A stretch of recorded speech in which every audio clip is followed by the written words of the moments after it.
It's a popsicle, but inside the popsicle, instead of a stick, it's a knife. The end of the popsicle is the worst that it can happen. Okay. Yeah.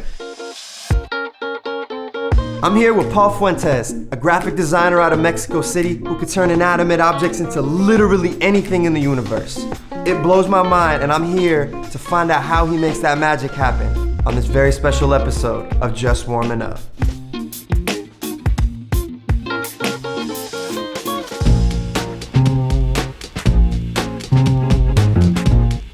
So a lot of people know you now from the Museum of Ice Cream. That's when I first saw you, and then I dug into your Instagram and I just couldn't stop scrolling. Like, it was an amazing Instagram to follow. I don't know how you come up with this stuff. Like, is there a process? Do you just get inspired by everything around you? What's the deal? There is not a formula for doing this. I mean, every image has their own story, their own background. What I try to do is open my own senses and just get ready for everything. Can come from a joke or going to the supermarket. It's just opening your senses and be ready for everything. Grew up in Mexico City? I was born and raised there, and it was fun. I mean, it was a lot of fun. It's a really nice place. It's ironic, really ironic place. Does that influence your art in any way? Like, your art Yeah. seems kind of ironic sometimes. It's funny. It is. I mean, that's what I like to do, you know? Like, just give this idea and just, that's the opposite of what I'm trying to say. It's really colorful as well. Yeah.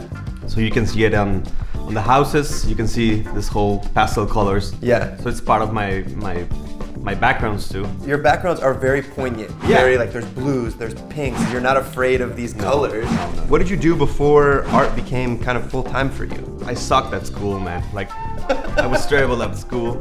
At some point, my mom's a graphic designer, so she told me, like, you should go to art, photography, or graphic design. That's kind of your thing. How great to have a parent that just pushes you in that direction, because most parents are like, how are you gonna make money from this? She was the main thing of what I'm doing now. If you had to describe your art to someone who maybe has never seen it before, you run across them in the street, how would you describe your art? I would describe it as the new pop art. Sounds cocky, but maybe it is. What I'm doing is common objects, making it like bigger than they are. Maybe a cup noodles that you've seen every day. Just make a little twist and make it you see like it's the first time you see it. Show you the magic of the simple, you know? I'm a huge fan of your art. I'm just so curious what certain pieces mean, if they mean anything. I'm gonna rattle off some. You tell me if it means anything extra or if it is just like texturally or you just thought it was cool. All right. It's a popsicle, but inside the popsicle, instead of a stick, it's a knife. The end of the popsicle is the worst that it can happen. Okay. Yeah. I saw a perfume bottle, but instead of the normal spray nozzle, it had a gasoline nozzle. Yeah. What's the deal? I mean, I love how it smells. I don't know what's the reason about that, but every time I go to this gas station, I just go down with my window and it's like delicious, man. What's your favorite piece that you've ever worked on? I would say it's gonna be the floral pizza that we have somewhere here. Yeah, it's right there. It was a funny moment. We were traveling in Thailand and I was without my phone, without my laptop, without anything. So I just started sketching, give some extra life to it. So I just add this funeral, beautiful flowers on it and just makes sense. It was like, that's it. If your inspiration comes from everywhere, do you ever hit roadblocks? And what do you do when you can't think of something? I kind of appreciate it when it happens. Because yeah, it means that I'm on a comfort zone and it's time to move on. It's time to just go back to old ideas, have new ideas, or go to a new restaurant, new series, new food, new artists, music. Don't care that much about the block and just keep going. I'm always trying different stuff. And I was sketching this hamburger and at some point I accidentally dropped the bottle of ink. I was gonna throw it away, I was so pissed. And then I saw this jelly burger, like jellyfish with a burger. I mean, You saw the jellyfish from in your the mistake. accident, it just came out, this idea. And it's one of my favorites because it was so natural. So the pieces look incredibly intricate. How much of it is practical? How much are you doing in the computer, on Photoshop? What's the balance? It depends on the image. Maybe there's images that I can take on a camera and just make retouching and it's already done. But most of them, it's a lot of manipulation. Okay. There's a lot of hours in Photoshop. A lot. I would say around 8, 10. It depends on the image. Wow. And how crazy can it be.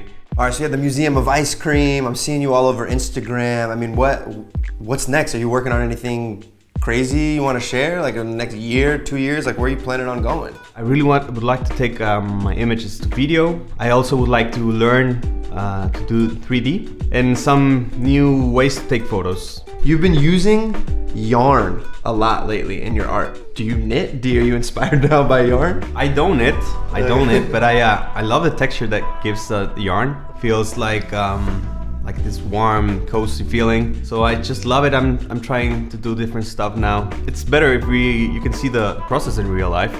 We can check out the studio and maybe we can do something with the Cup Noodles. I'm down, let's go. Let's go. Cool. This is me.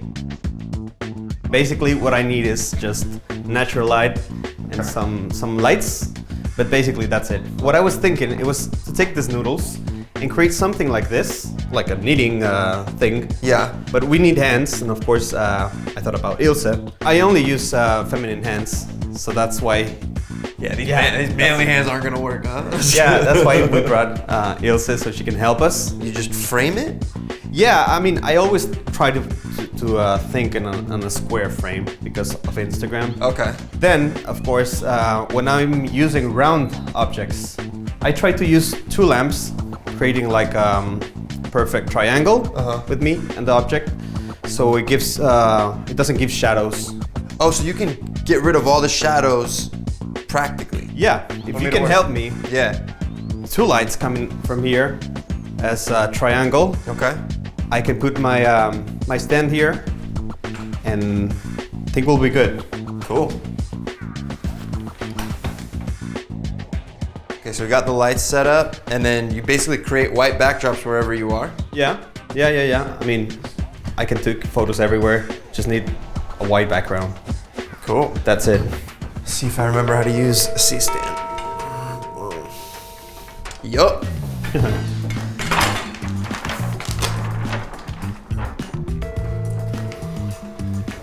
We need like a really good curve here. Got it. I think it's good there. Cool. Yeah. So this is gonna be our workspace here. Okay. And hands will be coming from here. So place this one in the middle. All right, should we tag team Elsie? Yeah. Can you help us? My hands are up.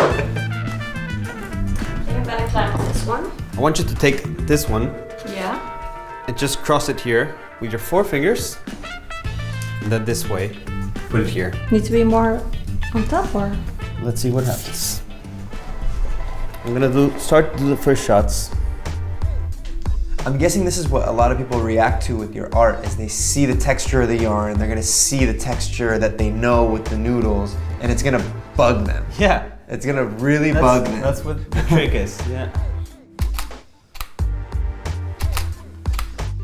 So how many of these are we gonna take? We're gonna take a couple more and then... I think we're good. This could be our final shot. It looks good. That was fast, so you conceptualized, we lit it right so we don't have to do too much in post, and then you got the cleanliness that you wanted in every frame. Yeah, exactly. Now just bring it into Photoshop and... We bring it to Photoshop and magic starts, man. Hey. They look good. I mean, that's what we're looking for, like to be clean, think in the square. Yeah. And I guess the shot's good. We can start working with that one. Yeah, this is the one. Do you primarily stay in Photoshop or do you use anything else? For selection, I take Lightroom. And then I open them directly in Photoshop and start working. Hours and hours of working now.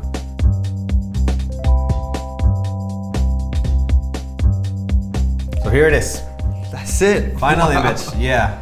A lot of work, but it's finally done. And that's how the magic happens. Yeah. You're a crazy mind. You're Thank you, man. insane. Guys, if you haven't seen Paul's artwork, make sure you go to paulfuentesdesign.com. He has all his crazy art up there. Check it out. Check him out on Instagram. Thank you again for showing me how you did that, man. That was you. insane. Cool. Just warming up.